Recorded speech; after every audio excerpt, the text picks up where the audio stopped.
Tsaka alam mo naman ang mangyayari sa'yo, di ba? Pag pumiglas ka.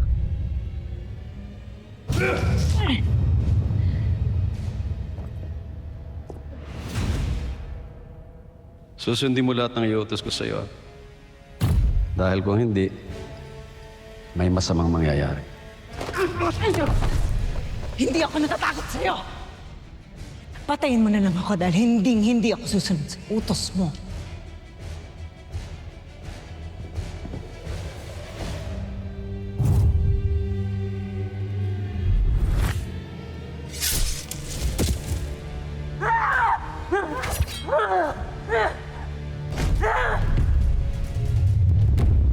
Isa pa? Gumawa pa ng isa. Ito lang.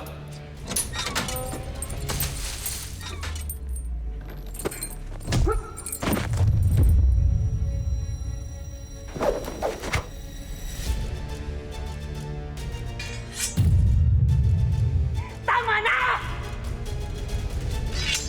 Tama na!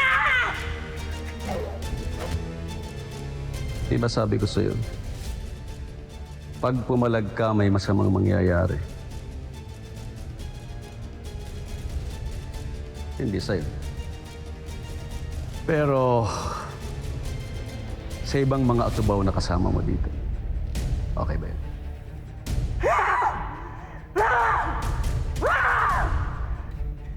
Isa pa. Gusto ko pa ng isa. Ha? Isa pa? Hindi kayo makakaligtas sa lahat ng kasamaang ginagawa niyo sa mga atubaw.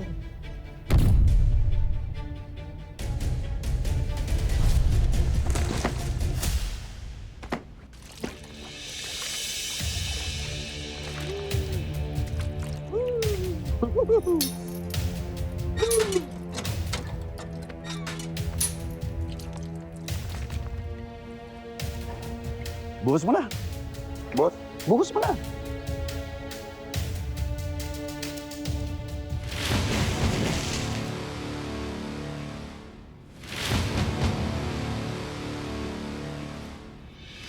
O siya nga pala, meron nga pala akong pupuntahan na isang event. Bibigyan ako ng isang award bilang one of the most outstanding men in the Philippines for my charitable deeds. Eh kasi talaga namang ibang klase yung aking charitable deeds, di ba? Dahil kinukup-kup ko at saka binibigyan ng silbi yung mga hayop na katulad ninyo, katulad mo.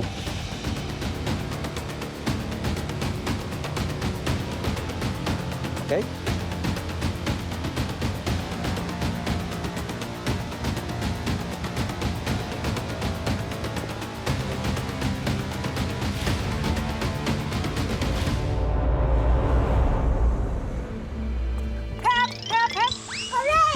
Anong huri? Halika na kumain ka. Saan ka pa pupunta? Dadalawin ko po sana si Teacher Elsie. Naku, hindi pwede, Memot. Hindi pa pwedeng tumanggap ng bisita ang Teacher Elsie. Kailangan pa niya mapag-isa. Teka, ikaw ba natapos mo na mga assignments mo? Opo. Ay, si Jelay, andun, kasama ng Kuya Ricky niya. May tinatapos pa. Halika muna! Ito ka muna, kakain muna tayo. Tess, kanya ako ng mga miswa natin. Oh, Miss Wong. Suma ba yun? Buti naman. Well. By the way, highway. Speaking of Teacher Elsie, since namimiss niyo siya, ayan, miswa. Kumain muna kayo. Sarap. Yes. Uy, ang Kain. init! Isa pa, Tess. Napakainit. Aray. Ang init! Ang init. Kutsara. Alam niyo ba, narinig ko, behind the bushes. Una na ako. Naman, teka nga. Okay muna. Ay, Hang?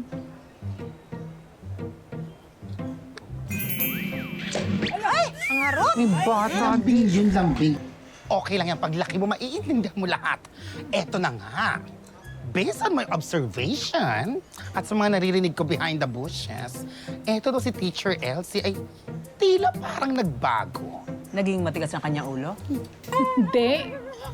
Eh, may mga bagay daw siya na hindi maalala eh. Baka naman kasi na-trauma sa pinagdaanan. Mahirap talaga kapag utak ang tinamaan. At Mas mahirap kapag ang tinamaan ay puso. Magandang araw, ha? Ingat kayo. Magandang araw po! Ay, Mayor! Mayor. Magandang araw. Oh! Sali ka dito. Basta po. Mayor, ingat po kayo. Ay, salamat. Naglalakad ako kanina. Narinig ko kasi usapan ninyo eh. Makikiusap sana ako, ha? Baka pwede maging malumanay muna tayo kay Elsie. May pinagdadaanan kasi siya sa pagpapagaling niya, kaya kailangan niya mula sa inyo ang pasensya at pangunawa. Okay lang ba? Oo, Mayor, opo. Salamat po, Mayor, sa paalala at concern kay Elsie. Yun na rin naman ang binibigay talaga namin sa kanya kasi alam namin kailangan niya ng space tsaka time para gumaling at saka makapag-isa. Tama yan. Asahan ko yan, kaya maraming salamat sa inyo. O, sige, ingat kayo. Sige po, Mayor. Mayor. Baka naman po. Sakto para dating ko eh, magutom tayo. O, sige, ate, huwag niyo na bayaran yan, ha? Sagot ko na to. Kuha na kayo. Huwag niyo na bayaran yan. Sige, Mayor. May fried chicken. Halika. Meron. Alika dito. Ikaw bata ka, saan ka nang galing? Ha, Tres? Akala ko po kasi dumating na sina Kuya Lolong. Kaya naiwan po ako sa may ilog. Pero hindi pa pala. Dito na lang ako kay Ma'am Elsie. Kumain ka muna. Kumain ka na lang kaya muna. Rita, pasok.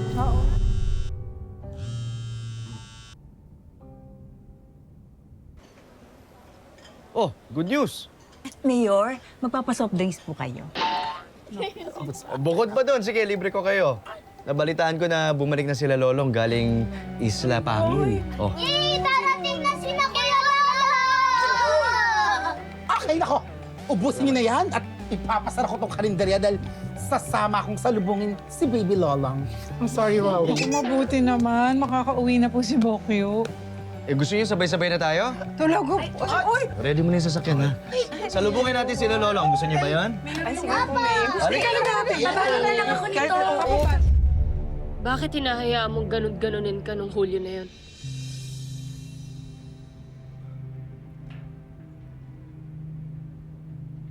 Kung tutusin, kayang-kaya mong talunin yun eh.